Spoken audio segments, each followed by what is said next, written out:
চলচ্চিত্র মানেই রূপালী পর্দা। এই শব্দ যুগলে আমরা অভ্যস্ত, কিন্তু কেন রূপালী পর্দা?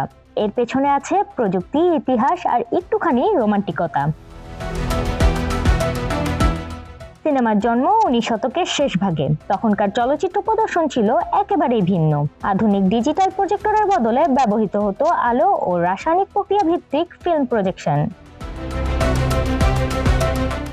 শুরুর দিকে সিনেমা দেখানোর জন্য যে পর্দা ব্যবহার করা হতো সেটি ছিল সাদা কাপড় বা ক্যানভাস। তবে খুব দ্রুত বোঝা যায় সাধারণ সাদা পর্দায় আলো ঠিকভাবে প্রতিফলিত হয় না। ছবির উজ্জ্বলতা ও কন্ট্রাস্ট বাড়াতে প্রয়োজন আরো কার্যকর একটি মাধ্যম।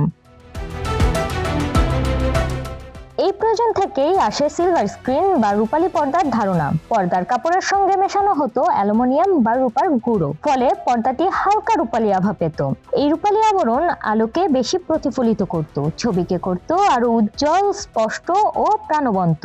বিশেষ করে সাদা কালো চলচ্চিত্রের যুগে এই রূপালী পর্দা ছিল অত্যন্ত কার্যকর। আলো ছায়ার খেলায় ছবির গভীরতা বাড়াতে রূপার প্রতিফলন বড় ভূমিকা রাখত। এই প্রযুক্তিগত বাস্তবতা থেকেই ধীরে ধীরে সিনেমার সঙ্গে জুড়ে যায় রূপালী পর্দা শব্দটি। ইংরেজিতে যাকে বলা হয় দ্য সিলভার স্ক্রিন।